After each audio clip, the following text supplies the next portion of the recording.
प्रातः काल उठ के रघुनाथा, मातु पिता गुरु नावही नाथा। कितना सुंदर था। बिल्कुल। आज कितना कर रहे हैं। फौजदारी को आपने क्यों चुना? अब फौजदारी में देखते थे कि एक आदमी साथ 10 आदमी आता है, 10 आदमी सलाम करते हैं, तो हमको वो अच्छा लगता था। और हमारे दिमाग में यही था कि गुरु ब्राह्मण को ही बनाना चाहिए। अरे आदरणीय गुरुदेव श्री रमापति शुक्ला जी का कभी भी वो मुकदमे के साथ खिलवाड़ नहीं किए। जहाँ सबकी बुद्धि खत्म होती है वहीं सबकी शुरू होती है। सीनियर पान नहीं खा रहा आजकल। हमको याद है प्रहलाद नारायण साहब जज थे, डिस्ट्रिक्ट जज थे यहाँ, और गुरुदेव बहस किए थे कि 34 का चार्ज नहीं बना। अच्छा। तो 325 कैसे बनेगा एक आदमी पर? कैसे सबकी सजा हो जाएगी? चिरह में किस बात का ध्यान जरूरी हो जाता है? सबसे पहले तो यह है कि चीफ में क्या उसने कहा है। तो जो बात वो नहीं कहा है आपके खिलाफ, पहले तो इस पर अलर्ट रहिए कि इस पर हमको नहीं पूछ रहा है। If the FIR is found at the time then hold prosecution case is to be collapsed। आपकी फांसी की सजा करते हुए जज कहते हुए आपके पर प्रांगण जाते। क्यों? इसीलिए कि मेरी अटूट विश्वास इनके ऊपर है जनता की। अगर बेल में आपने कोई प्ली लिया है, 1957 की रूलिंग इसी पे आलोक शुक्ला साहब ने मुकदमे सजा करा दिया, वो अगर आप उससे हट रहे हैं तो वो पढ़ा जाएगा। उन्होंने कहा कि अच्छा तो इस बार अरेस्ट हो, I am innocent, I am falsely implicated due to prosecution. बिल्कुल। क्या किस बाबा ने कहा? मैया मोरी मैं नहीं माखन खाए। हे माता हमने कहाँ खाया। फिर एलिबाई भी दी। देखिए आज फौजदारी सिद्धांत है, पूरा सिद्धांत किस भगवान समझा दिया कि भोर भयो गैयन के पीछे मधुबन मोह पठायो, 4 पहर बंसी बट भटक्यो, सांझ पर एलिबाई दे रहे हैं कितना। अरे यार आप तो हमको सुबह भेज दी, चले गए बंसी भट्ट में, और शाम को आ रहे हैं कैसे मैं दही खा लूँगा। कहला कि मैं माखन खाया। तभी भी कोर्ट नहीं मान रही है। तो उन्होंने कहा कि अच्छा, तो कल और कहे कि अब नहीं ये बात तुम्हारी गलत है। तो उन्होंने कहा कि मैं बालक बहियन को छोटो छीको कहीं विधि पायो, इतना बड़ा मैं हूँ, छिकौटा उतना ऊंचे पे है, कैसे मैं पा जाऊँगा? ये कैसे तुम्हारे मुंह में लग गया? कल ग्वाल बाल सब बैर परे हैं जबरन बुख लपटाए। ड्यू टू मिट्टी हमको फंसाया जा रहा है, दुश्मनी बस ये राग उद्देश्य फैला के हमको फंसाया जा रहा है। और हे माँ अब लगता है जैसे हम लोग कहते हैं ना सरकारी वकील को कि साहब जज साहब सर आप केवल सरकारी वकील की तरफ देखते हैं, तो पार्शियल आप हो गई हैं। लोग हमको कहते हैं कि मात बाबा आनंद जसोदा गोरो तू तो उनका लड़के में नहीं हुआ, इसलिए तुम्हारी बात माँ नहीं मान रही है, तब भी है जसोदा ले कर। ये फौजदारी का पूरा सिद्धांत है। उस किसी एक व्यक्ति को अगर आपने सुधार दिया तो आपका जीवन धन्य हो जाए। नमस्कार।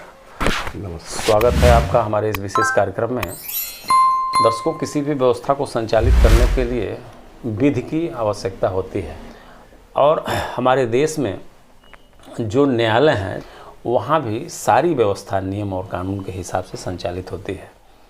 न्याय प्रदान करने में जितनी भूमिका एक न्यायाधीश की होती है उतनी ही भूमिका एक अधिवक्ता की भी होती है। अधिवक्ता के समक्ष अद्यतन विधि के को निरंतर आत्मसात करने की चुनौती बनी रहती है ताकि वो आम जनमानस को न्याय दिला सके। अधिवक्ताओं का जीवन दिखता है, उसके पीछे कितना मुश्किल अतीत छिपा होता है, इसकी जानने की इच्छा सभी की बनी रहती है। आज हमारे साथ यशवंत सिंह जी हैं जो दीवानी न्यायालय गोरखपुर में विधि व्यवसाय करते हैं। आज उनसे हम जानेंगे उनके जीवन वृत्त के बारे में। सिंह साहब आपका हमारे कार्यक्रम में स्वागत है। आपको नमस्कार। सिंह साहब, आपका जन्म स्थान कहाँ है और आपके माता पिता का क्या नाम है, हमारे दर्शकों को जरा बताएं। मेरा जन्म स्थान एक ग्राम है भौसा और बनकटा, गोरखपुर जिले का जी, जो खजनी तहसील में आजकल हो गई है। पहले बांसगांव तहसील थी, गोरखपुर जिले में है, और वहीं हम पैदा हुए। अच्छा, आपके माता पिता जी? मेरे पिताजी का नाम स्वर्गीय सभाजीत सिंह जी, माताजी का नाम स्वर्गीय धर्मा सिंह। अच्छा, कितने भाई थे आपके पिताजी? 3 भाई थे। सबसे बड़े से स्वर्गीय दीप नारायण सिंह जिनका क्षेत्र में बहुत नाम था, उसके बाद मेरे पिताजी, फिर तीसरे अभी जो चाचा हमारे दिवंगत हुए श्री दुबरत सिंह जी, ये अध्यापक थे वहाँ पिपरसंडी इंटर कॉलेज में। आप कितने भाई और बहन हैं? हम 2 भाई हैं, हम बड़े हैं, और हमसे एक छोटा भाई है अश्वनी सिंह। अच्छा। 5 बहनें थीं। अच्छा, 5 बहनें थीं। जी, 5 5 बहन और 2 भाई। जी। आपकी प्रारंभिक शिक्षा कहाँ से शुरू हुई? प्रारंभिक शिक्षा तो हम लोग गांव से ही लिए, प्राइमरी में पढ़े, फिर जूनियर हाई स्कूल भी हमने बनकटा से ही किया, और उसके बाद हाई स्कूल पिपरसंडी इंटर कॉलेज से किया। स्कूल पास करने के बाद जुबली में एडमिशन हुआ। शहर में आ गए आप? जी, बहुत मुश्किल से जुबली में फर्स्ट डिवीजनों का ही एडमिशन होता था। अच्छा। तो 72 में हमारा ख्याल है जुबली में एडमिशन हुआ, और जुबली में से इंटर पास किए, फिर ग्रेजुएशन यूनिवर्सिटी से, और वहीं से लॉ किए। 81 में लॉ कर लिए। अच्छा। 81 के बाद रजिस्ट्रेशन कराया, 83 से हम विधि व्यवसाय में आ गए। 1983 से विधि व्यवसाय में जो आने की जो कहानी है क्या है? आप स्वतः आए या आपको प्रेरित किया आपके माता पिता ने? हमारे ही गांव से 64 गांव हुआ है। अच्छा। बनकटा से ही 64 गांव में लोग वहीं से जा करके, जहाँ जिसकी खेती वगैरह थी ज़मीन, तो अपने अपने जगह से बसा लिए अपने आदमियों को ले आ करके। तो घर पे बैठ के लोग जाड़े महीने में कौड़ा उड़ा जो तापा जाता है गांव में, तो उस समय चर्चा चलती थी कि हमारे वकील साहब ऐसे बहस किए, वो बहस किए। तो हमारे बाबा थे, स्टेप बाबा चचेरे बाबा, अपने बाबा तो हमने देखा नहीं उनको, वो सन 42 में उनकी डेथ हो गई। इंटर उस समय पास थे। तो छोटे बाबा को देखे थे, बहुत हमको मानते थे, तो उनकी बात हम लोग सुनते थे। अच्छा। तो वो कहते थे कि कचहरी में गए तो ये वकील साहब ऐसे बहस किए, तो जज साहब ने पूछा कि ओके ओके कहा। तो अच्छा। तो हमने कहा बाबा वो बहुत बाल काल में। अच्छा। तो हमने कहा बाबा ओके मतलब क्या होता है? अच्छा। कहे जस्ट ऑल करेक्ट है। अच्छा। तो बड़ा हम लोग हंसते थे कि चलिए। तो हमको लगा कि वकील का जो है सम्मान समाज में बहुत है। इंटर पढ़ाई करने के बाद तो हम कहे कि बाबा अब हम ला करना चाहते हैं। कहना अरे बहुत अच्छी बात है, एक वकील होना चाहिए घर में। अच्छा। और दूसरे हमारे चाचा के लड़के थे, उनको कहे कि ये डॉक्टर हो जाएगा, एक वकील एक डॉक्टर रहेगा, ठीक रहेगा। अच्छा अच्छा, मतलब बाबा से प्रेरणा मिली। आपकी शादी कब हुई? शादी हमारा ख्याल 79-80 में हुई। अच्छा, वकालत के दौरान? हाँ, वो वकालत में आ गए थे तभी। अच्छा। आपकी पत्नी गृहिणी हैं या? जी जी, नौकरी? हाँ। शादी भी देखिए, हमारे बाबा के पिताजी लोग 3 भाई थे। अच्छा। तीनों 3 गांव है। बनकटा से एक बाबा आके बनहिता में बसे, एक बाबा भैंसा के पास धोबौली है। अच्छा। रकौली से आप जाएंगे तो धोबौली पड़ता है। यहाँ के बाबा की रिश्तेदारी थी हमारे ससुराल में, उनके अच्छा। भतीजे की। तो वो गए हमारे गांव पे, बड़का बाबू से जो मालिक थे स्वर्गीय दीपनारायण सिंह जी से, कहे कि शादी करिए लड़के के, हम लड़की देखे हैं। अच्छा। और वहाँ रिश्ता है, अच्छा है सब। तो वो मना कर दिए। तो आज ही हमारी जिंदा थी। अच्छा। वो समझिए बहुत पूरा दिव्य थी, बहुत बहुत अद्वितीय थी। अच्छा। बहुत कम महिला उस तरह से दिखती हैं। तो उनके पास गए, बाबा हमारे लगते थे कि वो कहे भाभी हम कहीं सदिया हो जाएगी। हम तो ये नहीं समझते थे कि 2 परिवार हैं, और मैंने शादी तय कर लिया, और ये दीपनारायण कह रहे हैं शादी नहीं होगी, तो हम कैसे क्या हम लोग जवाब दूँ? तो वो कहेंगे अरे उसको कहने दीजिए, शादी तय है, चलो ठीक है, शादी हो गई हमारे नाती की। और अय्या उनको डांट दी, बड़का बाबू को, अच्छा। बड़े पुत्र को। अच्छा। कहीं नहीं, शादी यही होगी। जब वो तय कर ली है तो कोई परिवार की बात, तीनों परिवार की बात कोई काटेगा नहीं, मालिक मैं हूँ। और शादी हो गई। शादी अब तो भाई सब लोग लाला हो गए कि भाई मियाँ बीवी तक सीमित रह गए, अपने बच्चों तक। पहले ऐसा नहीं था। हमको तो पहले ज़माने में तो अपने लड़कों को लोग नहीं खिलाते थे। बिल्कुल। अपने बालक को लोग नहीं खिलाते थे। हम लोग दूसरे छोटे चाचा से कहते थे कि चाचा हमको ये आवश्यकता है, या बड़े मालिक से कहते थे ये आवश्यकता है। पिताजी से कभी नहीं। कभी नहीं। हाँ। संयुक्त परिवार। या माँ से कहते थे कि ये ज़रूरत है तो माँ कहे सबसे। हम तो सबसे ज़्यादा प्रिय दादी के थे, तो दादी ऐसे कहते थे। दादी पूरा हिटलर थी, उनका सब। अच्छा। दादी की बात कोई नहीं टालता था। हमारी आज ही सीधा हाईकमान को आप पकड़ लिया। पूरा हाईकमान, और बहुत हमको मानती थी। हाँ, अद्वितीय थी भाई। उस जमाने में जैसा होटल में आप कपड़ा नहीं देखेंगे, चद्दर नहीं देखेंगे, उस तरह से उनका बिस्तरा चद्दर, 2-2 नौकर लगे रहते थे। आपके कितने बच्चे हैं? हमारे एक लड़का है जो हमारे साथ प्रैक्टिस कर रहा है। करते हैं जी। अच्छा। वो 6 में चला गया नैनीताल, वहाँ पढ़ा, फिर देहरादून से ला किया। अच्छा। उसके बाद अब और कोरोना बच्चे? काल में चला आया। वहाँ दिल्ली में तैयारी कर रहा था। अच्छा अच्छा। तो कोरोना लगा तो फिर चला आया। तो तब से हमने कहा हमारे साथ रहो। बच्चियां कितनी 2 हैं? बच्चियां हैं। सबकी शादी हो गई है? सबकी शादी हो गई है, एक राजस्थान में है, एक नोएडा में है। फौजदारी को आपने क्यों चुना? इसलिए कि इंटरेस्ट था फौजदारी का, वही परिवेश देखे थे। और फौजदारी में देखते थे कि एक आदमी के साथ 10 आदमी आता है, 10 आदमी सलाम करते हैं। अच्छा। तो हमको वो अच्छा लगता था कि भाई 10 आदमी आ रहे हैं, 10 आदमी जानेंगे, 10 आदमी का दुख दर्द सुनेंगे, पब्लिक में भी जो है पॉपुलैरिटी बढ़ेगी। तो कचहरी में कैसे प्रवेश हुआ, आखिर किसके माध्यम से? आप कचहरी में हम सीनियर आए, कौन थे? कचहरी में हम आए तो ऐसे ही हमारे हित मित्र थे। अच्छा। तो एक बाबू रामदरस सिंह जी थे, शुक्ला जी के वहाँ जूनियर थे। आदरणीय शुक्ला जी, रमापति शुक्ला जी परम आदरणीय कचहरी के, तो भाई द्रोणाचार्य जी कहे जाते हैं। बिल्कुल। तो उन्हीं के सानिध्य, तब वो कहे कि हम मिल गए, तो कहे कि अरे ला कर लिए तो कहाँ बैठोगे भाई? हमने कहा वही तो खोज रहा हूँ, कहाँ बैठूँ। अच्छा। और हमारे दिमाग में यही था कि गुरु ब्राह्मण को ही बनाना चाहिए। अच्छा। है कि नहीं? तो कहे कि आओ यार शुक्ला जी क्यों आओ। तो हम कहे हाँ, हमारा परिचय तो है नहीं गुरुदेव से। कहे आओ तो तुम। अच्छा। तो आए, गुरु जी को प्रणाम किए, उन्होंने कहा बैठो, ठीक है कोई बात नहीं। अच्छा। संजोग से हमारे वहाँ के पंचानन शर्मा थे, वो डिस्ट्रिक्ट जज हो गए, बाद में बिहार में जज हो गए। अच्छा अच्छा। तो वो उनके गांव पर हमारी जमींदारी थी, 70-80 बीघा खेत था, उन्हीं के घर के लोग देखते उगते थे। तो वो हाथों हाथ लिए कहे गुरु जी से और कहे कि अरे साहब। अच्छा, वो भी उनके जूनियर थे? हाँ। तो वो कहे कि हमारे वहाँ के जमींदार के लड़के हैं साहब, बहुत भले परिवार के हैं। तो और गुरु जी खुद हमारा स्वभाव देखे, 1 महीने बाद तो खुद ही मानने लगे बहुत। रमापति शुक्ला जी के बारे में ये कहा जाता है कि उनके यहाँ जो है जूनियरों को एक बेहतर परिवेश मिलता है। इसलिए मिलता है कि देखिए उस परिवेश में हम लोग सुबह जाते थे 7 बजे और 9, सवा 9 बजे तक उनके चैम्बर में रहते थे सुबह। अच्छा। और चले आते थे, फिर घर पर नाश्ता पानी करके उनके कचहरी पहुंचने के पहले हम लोग कचहरी पहुंच जाते थे। फिर शाम को, उस समय तो फोटोकॉपी था नहीं।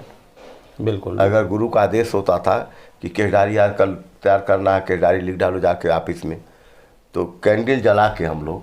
अच्छा। और केसडारी एक आदमी बोलता, और हमने एक दिन पूछे गुरु जी कैसे लिखा जाएगा, इतना है मान ली 16 तो पर्चा कटा है। तो एक आदमी तो लिखते लिखते तो कै दिन लग जाएगा।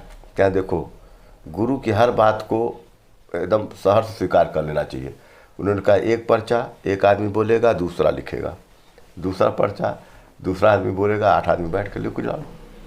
तो 8 आदमी 8 पर्चा लिखोगे ना, 1 घंटे में तैयार हो जाएगा। तैयार हो जाएगा। तो हम लोग उसको तैयार करके शाम को ले आके गुरु को दे देते थे और अपने को सौभाग्यशाली समझते थे कि गुरु के आदेश का हम लोगों ने पालन कर दिया।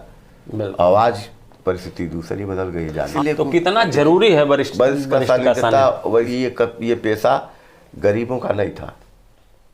ये पेशा जिसके पास पेट भरा हो, पैसे की आवश्यकता नहीं हो, आपको कानून सीखना है, गुरु सानिध्यता में रहिए, उनकी सेवा करिए और मुवक्किलों के साथ एकदम कर्म जो से लगे रहिए और सीख जाइए, तो लक्ष्मी तो पीछे पीछे दौड़ती है। दौड़ते हैं। बिल्कुल। जब आप सीख जाएंगे।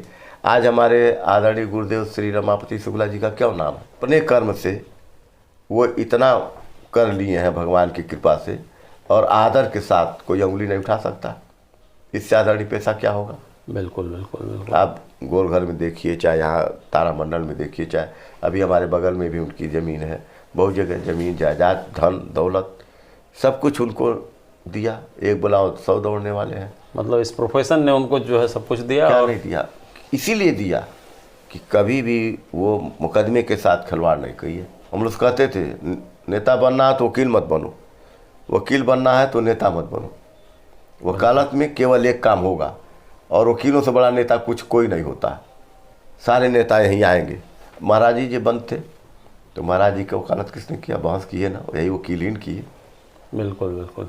कोई दूसरा आदमी तो किया नहीं। हाँ, प्रतिरक्षा प्रधानमंत्री के साथ अगर कुछ हो, किसी के साथ हो, तो सर्वश्रेष्ठता के अनुसार, अपने बुद्धि के अनुसार। इसीलिए वकील को विद्वान कहा जाता है कि अग्रणी से जो है लाइन में वकील ही रहता है। बिल्कुल बिल्कुल बिल्कुल।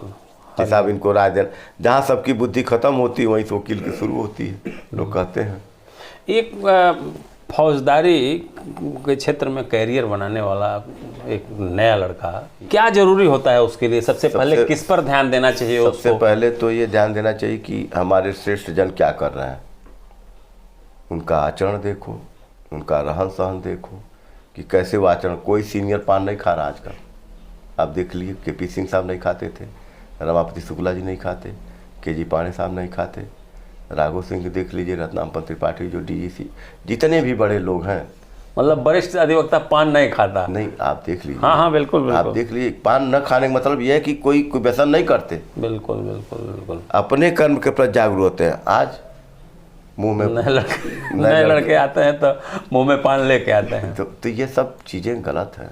बिल्कुल। हमको याद है प्रहलाद नारायण साहब जज थे, डिस्ट्रिक्ट जज थे यहाँ, और गुरुदेव बहस किए थे कि 325 में कि साहब दफ़ा 34 का चार्ज नहीं बना, अच्छा, तो 325 कैसे बनेगा एक आदमी पर, कैसे सबकी सज़ा हो जाएगी। 84 में बहस किए थे वो। अच्छा, उसी तरह से आलोक शुक्ला साहब और शंभू भाई हमारे, वो एक मुकदमे में किए थे तो सज़ा हो गई थी लोअर कोर्ट में। सेशन में आया तो हमको याद था कि, तो हम 83-84 से रूलिंग खोजना शुरू किए, और संजोग से ठीक 84 मिल गया वो रूलिंग। और पुनेंदु श्रीवास्तव साहब यहाँ जज थे। अच्छा, हमने कहा साहब दफ़ा 34 का देखिए चार्ज बना है स्पेसिफिक, चाहे कामन कहीं नहीं बना, तो दफ़ा 34 नहीं बना कर 325 में सबकी सज़ा कैसे हो जाएगी। और उसको उन्होंने छोड़ दिया 1 मिनट 2 मिनट के बहस में। उन्होंने कहा बताओ कोर्ट साहब, जयनाथ यादव जी कोर्ट साहब थे, उन्होंने छोड़ दिया। तो गुरु जो बोलता है, परछाई की तरह से लगे रहिए, पैसे के लालच मत करिए, आप तो वकील हो ही जाएंगे। आज किसी के पॉकेट में कागज नहीं रहता, हम लोग पॉकेट में हमेशा 2 कागज रहता था। क्या बोल रहे हैं लिख डालते थे, क्या जीरा कर रहे हैं डकैती के मामले में, कैसे जीरा कर रहे हैं सब लिख डालते थे। उसको जब घर आके मनन करिएगा और फाइल पढ़िएगा तो लगेगा कि ये सवाल हमको भी पूछना चाहिए। वकालत तो ऐसा पेशा है कि जीवन भर आपको सीखना है। कोई ये नहीं, भगवान के अलावा तो कोई पूर्ण नहीं है। पूर्ण नहीं। जिरह में किस बात का ध्यान जरूरी हो जाता है, प्रश्न पूछना या प्रश्न न पूछना? देखिए, सबसे पहले तो यह है कि चीफ में क्या उसने कहा है, उसको 8 बार 10 बार पढ़ डालिए, और एक बनाते भी रहिए कि ये बात कहा, ये बात कहा। तो जो बात वो नहीं कहा है आपके खिलाफ, पहले तो इस पर अलर्ट रहिए कि इस पर हमको नहीं पूछना है। जो ये सवाल पूछेंगे तो घातक हो जाएगा। इसीलिए डिफेंस वकील को हर सवाल ऐसा पूछना चाहिए कि किसी न किसी तरह से उत्तर उसके ही पक्ष में आवे, उसके पक्ष में आवे। इसीलिए ही घुमा के। और डिफेंस में 2-3 चीज़ अगर आप साबित कर लेंगे, अब तो लोग नहीं छोड़ते हैं, सुप्रीम कोर्ट की बहुत सी रूलिंगें हैं कि if the FIR is found ante time then whole prosecution case is to be collapse, कि अगर FIR न्यू ही आपकी गड़बड़ हो गई तो पूरा केस ही आपका ध्वस्त। तो ये तो अभियोजन के लिए हो गया। ये पहला चीज़ होना चाहिए। जैसे हम लोग पूछते हैं साहब थाने में जाके FIR के with the consultation of the another person, तो सेकी हो गया ना, बिल्कुल मिलावट हो गई ना। तो मिलावट हो गई तो सही बात तो आई नहीं। बेनिफिट ऑफ डाउट इसी तो अक्यूज को मिलता है। कोर्ट की क्या ड्यूटी है? Court should be separate grand and chap. Court की भी तो ड्यूटी बहुत है माननीय अदालतों का हमारे, कि चना और उसके फोकले को कैसे अलग करेगी, ये कोर्ट का काम है। इसीलिए हम लोग 2 पक्ष, हम लोग न्याय में पक्ष विपक्ष रहते हुए भी न्याय की प्रक्रिया में सहयोग करने के लिए हैं। जो आज ये बताइए कि दुनिया में सबको सुरक्षा की जरूरत है, सबको सुरक्षा की जरूरत है, लेकिन भगवान के अलावा बात केवल न्यायालय सुरक्षा नहीं रहती। आपकी फांसी की सजा करते हुए जज टहलते हुए आपके प्रांगण से जाते, क्यों? इसीलिए कि मेरी अटूट विश्वास इनके ऊपर है जनता की। अब उस विश्वास को हमारी न्यायालय कितनी रखा रही है, वो अपनी गरिमा को, ये अपनी गरिमा को कितना वो अपने गौरवान्वित कर पाएंगे, ये उनके ऊपर है। अच्छा, प्रतिरक्षा में बेल एप्लीकेशन, एक अधिवक्ता जब बेल एप्लीकेशन तैयार करता है, कितना महत्वपूर्ण होता है बेल के समय? क्या क्या तथ्य उसमें रखे जाने चाहिए ताकि ट्रायल जो है? बेल के तथ्य में हमेशा देखिए, लोग जानते नहीं हैं, जो चाहे वो लिख दें। अगर बेल में आपने कोई प्ली लिया है, 1957 की एक रूलिंग है, इसी पे आलोक शुक्ला साहब ने मुकदमे में सजा करा दिया, वो अगर आप उससे हट रहे हैं तो वो पढ़ा जाएगा। यानी उसमें ऐसी चीज मत लिखिए जो आपका एडमिशन हो। अच्छा, फौजदारी सिद्धांत आज ही से नहीं है। अच्छा, रामायण काल में भी था, भगवान राम के जमाने में भी। Right of private defence, Hanuman ji ने कहा जिन मुहिम मारा, तीन मुही मारा, तापर बांधा तनय Kumara. Right of private defence वहाँ भी है, वहाँ भी है, बिल्कुल। भोजन पानी हवा मिलने का सुप्रीम कोर्ट कहती है ना, हाँ, कि सबको राइट अधिकार ऑफ है। एजमेंट है ये। तो वो कहा कि मैं तो बानर का जाति हूँ, मुझे भूख लगी है, मैं तो खा रहा था, तुम कैसे राजा हो कि हमको भूखा रहने दे, तुम्हारे राज्य में आया हूँ। हाँ। किस भगवान ने कहा कि यदा यदा ही धर्मश्च ग्लानिर्भवति, जब जब जब तो हम लोग अवतरित होते हैं। भगवान राम ने भी कहा कि विप्रधेन सुसंत ही तो लीन मनुज अवतार, ये तीनों रक्षा के लिए हम धरती पर आए हैं। बिल्कुल। तो वकील भी न्याय की रक्षा के लिए धरती पर आता है। नारद जी वकील ही तो थे, बिल्कुल सही बात बोल देते थे जाके हर जगह। तो वकील के बिना तो कोई काम न्याय तो हो ही नहीं सकता। कि आज पहले न्याय होता था घंटा बजा के। विदुर जी ने कहा जिस देश में न्याय शिक्षा और मेडिकल बिकने लगे उस देश का कल्याण नहीं होगा। पहले बिकता नहीं था, निस्वार्थ भाव से लोग करते थे, न्याय भी करते थे घंटा बजा के। राज दरबार में बजाए साहब हमारे साथ अत्याचार हो रहा, भगवान राम ने धोबी के कहने पर सीता जी को त्याग दिया। आज थोड़ा सा पैसा लगा। तो तब कोई वकील नहीं होता था, आज तो वकील को क्यों नहीं फीस वकील होते देना। थे? मंत्री सुमंत रहते नहीं थे मंत्री। अच्छा, सचिव वैद्य गुरती भय बोले प्रयास, ये कहाँ मंत्री तो हर जमाने में रहा है। देखिए रावण नहीं माना, अगर वकील की बात आपका मुवक्किल नहीं मानता है तो उसका विनाशन होना है। बिल्कुल बिल्कुल बिल्कुल। चाहे वो- रामायण में आया ही है कि सचिव वैद्य गुरु तीन ज्यों प्रिय बोले भयास, है नहीं? राज धर्म तन तीन का होइबे गही ना। तो वो ऐसा नहीं कि आज ही से, बिल्कुल। पहले हम धर्म से चलते थे, धर्म का अनुकूल आचरण करते थे, वैसे ही न्याय करते थे। आज हम कानून से बंधे हुए हैं। कि भगवान ने क्या क्या फौजदारी सिद्धांत बना दिया। पहले क्या लिखते हैं, I am innocent, I am falsely implicated due to prosecution. बिल्कुल। क्या किस भगवान ने कहा, मैया मोरी मैं नहीं माखन खाए, हे माता हमने कहाँ खाया। फिर एलिबाई भी दिए। देखिए आज फौजदारी सिद्धांत है, पूरा सिद्धांत किस भगवान समझा दिया कि भोर भयो गैयन के पीछे मधुबन मोय पठायो, चार पहर बंसी बट भटक्यो, सांझ पर एलिबाई दे रहे हैं कितना। अरे यार आप तो हमको सुबह भेज दी, चले गए बंसी भट्ट में, और शाम को आ रहे हैं कैसे मैं दही खा लूँगा। कहला कि कहाँ मैं माखन खाया। तभी भी कोर्ट नहीं मान रही है। तो उन्होंने कहा कि अच्छा, तो कल और कहे कि अब नहीं ये बात तुम्हारी गलत है। तो उन्होंने कहा कि मैं बालक बहियन को छोटो छींको कहीं विधि पायो, इतना बड़ा मैं हूँ छिकौटा उतना ऊंचे पे है, कैसे मैं पा जाऊँगा। फौजदारी का पूरा सिद्धांत है बेटा। बिल्कुल बिल्कुल। तो उन्होंने कहा कि अच्छा तो इस पार्ट अरेस्ट हो, इसका बताओ कट्टा के साथ गिरफ्तार हो। कहला कि ये कैसे तुम्हारे मुंह में लग गया। कहला ग्वाल बाल सब बैर परे हैं जबरन मुख लपटाए। ड्यू टू इनविटी हमको फंसाया जा रहा है, दुश्मनी बस ये राग उद्देश्य फैला के हमको फंसाया जा रहा है। और हे माँ अब लगता है जैसे हम लोग कहते हैं ना सरकारी वकील को कि साहब जब साहब सर आप केवल सरकारी वकील की तरफ देखते हैं, 25% तो आप लोग वैसे ही उधर हो जाते हैं। 25% हमारा केस करा, 50% में ध्वस्त हम लोग हो जाते हैं। तो पार्शियल आप हो गई हैं। लोग हमको कहते हैं कि माँ बाबा आनंद जसोदा गोरो, तू कैसे अब तू तो उनका लड़के में नहीं हुआ, इसलिए तुम्हारी बात माँ नहीं मान रही है, तब भी है जसोदा ले कर। ये फौजदारी का पूरा सिद्धांत है। ये इसी आधार पे आपको जीरा बहस सब करना है, मतलब साबित कर ले जाना है कि हमने जो कुछ अपराध नहीं किए। अब देखिए कितने सात्विक ढंग से किस भगवान समझा दिए। भाई 16 कला से भरपूर थे किस भगवान, परम योगेश्वर थे। हम लोग का सौभाग्य जो ऐसे देश में हम लोग रहते हैं। भगवान राम कृष्ण गोरखनाथ बाबा की धरती, महावीर जैन की धरती, गौतम बुद्ध की धरती पर हम लोग। अच्छा एक चीज़ सिंह साहब, एक चीज़ मैं जानना चाहूँगा कि जैसे फौजदारी की वकालत होती है, उसमें कौन कौन से ऑफेंसेस ज़्यादा आपको दिखते हैं, किन किन धाराओं का प्रयोग अधिक? छोटे अपराध में 323 हो गए। अच्छा। छोटे मारपीट अक्सर हो जाते हैं, रास्ते चलते हो जाते हैं। अब बड़े अपराधों में थोड़ा उससे बड़ा चोरी, लूट, डकैती। अब डकैती कम हो रही है, आजकल मर्डर हो रहे हैं।